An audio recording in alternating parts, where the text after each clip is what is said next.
how difficult was the journey for you prior to being successful? Like a lot of people would never know, take the viewers in the mindset of a woman, saxophonist, flutist, vocalist, trying to enter into the world of musical entertainment. I saw movies like The Temptations. We see movies like the OJs, and we see the struggle with trying to get the contracts with Motown and so forth. What was that journey like for you? Because you just said it's sweeter now that you're getting success. Well, if you start to get some success, things just get a little bit easier. After I got my first number one on Billboard, which was Can You Feel It in 2020, then some promoters, would call me and say, wow, you're on the radio all the time. I figured I'd better give you a call. So it's just, if you're more out there, you're in people's minds, you're people's face. They Mhm. think about you. Oh yeah. What about her? What about, putting her in the show? That'll work nice or whatever. So there is just more of an opportunity the more you get out there and the more you're on people's minds. What was your first major break that you said, "Wow, this is what we've been waiting on. This is what I've been waiting on." I think you have a certain amount of those in your life. One of them that I'm thinking about right now was when I got signed on Kalimba, which was Maurice White's label from Earth, Wind, and Fire. So we were shopping my fourth release, Ear Candy. It was finished and we were shopping it to some record labels. And, so I had recorded and released 3 albums prior. So I had already written a fair amount of music and I had gotten airplay on it. But, as musicians, a lot of times you feel like your music is just going out to a black hole in space. And like, Mhm. I don't know, is anybody listening to this?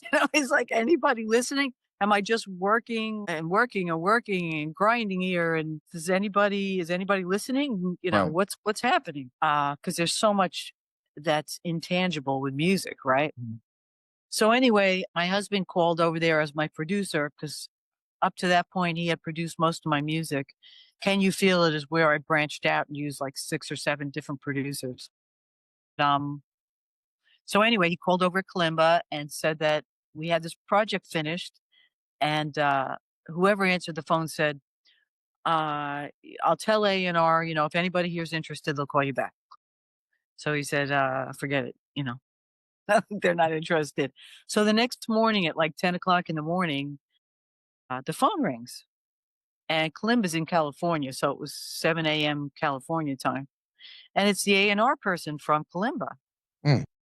And he asked for my husband and my husband answered the phone. He said yes. And the guy from Kalimba told him who he was. And he said, listen, I love Paula's music. Can you FedEx me over a copy? Wow. Yeah, yeah, Yeah. yeah, yeah. What do you So he hangs up the phone. I'm like, what? What just happened? He said, our guy from Kalimba says he loves your music and wants to hear the project. Just like that. Was the project completed? Wow. So now you're working with Earth, Wind& and Fire pretty much. No, I mean that I had one project that was released in 2015. Mhm. It died the following year. Wow. So they didn't keep the label aspect of Kalimba going. Kalimba's a company, that has to do with Earth, Wind, and Fire's business, but they just didn't keep the label section of it. How do you come up with I went through all of your music. I've been following your music because I'm a jazz person. How do you come up with your ideas, your inspiration? Because some of your music, most of the time when you hear a jazz artist, we talked about this yesterday or the day before. When you hear Kenny G, you know Kenny G. Yeah. You hear Stanley Clark, you know Stanley Clark. Everybody has that genre about their music. Yours is a little bit of everything. You hear a little bit of all kind of things in your music. Why do you do that? Just out of curiosity. Well, it's all up in here, right? All Mhm. kinds of music that I've heard that I like. Like I said, I like a lot of different kinds of music. So